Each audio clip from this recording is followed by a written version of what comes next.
Hello বন্ধুরা, good morning. তো কেমন আছো তোমরা সবাই? আশা করছি সবাই খুব ভালো আছো এবং সুস্থ আছো।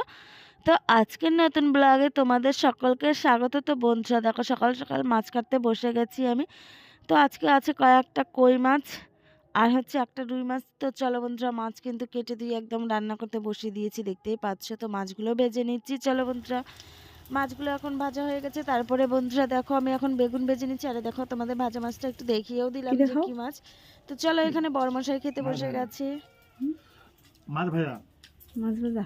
হুম কি মাছ এটা? রুই মাছ হেভি টেস্ট। তবলা তবলা গাল, তবলা তবলা গাল তোমার, তবলা তবলা গাল হয়েছে। হাসো তো। বাবা দেখছে। দেখতেছে? তাই কি হয়েছে? বাবা দেখছে তাই কি হয়েছে? আমি কি তোমাকে কিছু করছি? তো কোমাসটা কি করব? কোমাসটা দিয়ে হ্যাঁ, কোমাসটা কি করব? একটাই হবে, আলু দিয়ে ঝোল। হ্যাঁ ইয়ে,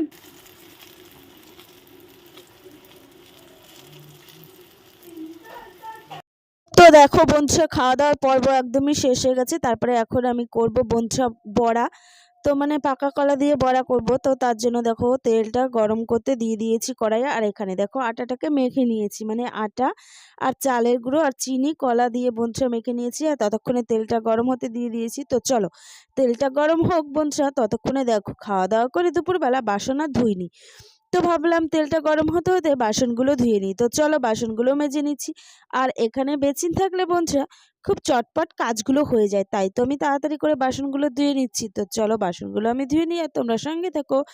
আর বন্ধুরা দেখো, আমাদের মাঝে মাঝে আমি করি এই টুকিটাকি খাবার। তো বাবা এটা খেতে খুব পছন্দ করে, তো যার কারণে চলো বাবাকে করে দিচ্ছি। আর দেখো, দিয়ে দিচ্ছি কিন্তু বন্ধুরা দেখো, এই যে ছোট ছোট করে দিয়ে দিচ্ছি, এইভাবে দিয়ে দিতে হবে। তো চলো, আমি চটপট দিয়ে দিচ্ছি। আর দেখো বন্ধুরা, ঠান্ডার সময় কলা তো খেতে ভালো লাগে, কিন্তু কলা খেলে যে ঠান্ডা লাগে। তো যাই হোক, তার জন্য আমি ভেজে নিচ্ছি মচমচ করে একদম বড়া। আর ঠান্ডাটাও লাগবে না আর কলাটাও নষ্ট হবে না। তো যাই হোক, দুটোই হলো কিন্তু। তো দেখো বন্ধুরা, চটপট করে কিন্তু এই যে দেখো ভাজা উল্টে পাল্টে এভাবে কিন্তু বেশ কিছুক্ষণ ভেজে নিতে হবে। আর একটু কড়কড়া করে ভাজলে পরে ভালো হয়।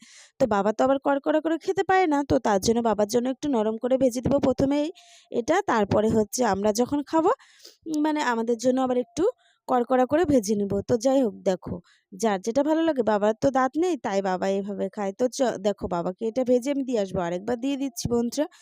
তো চলো, ভিডিওটা ভালো লাগলে কিন্তু বন্ধুরা চ্যানেলটিকে অবশ্যই সাবস্ক্রাইব করে দিও। আর দেখা হচ্ছে তোমাদের সঙ্গে নেক্সট ভিডিওতে।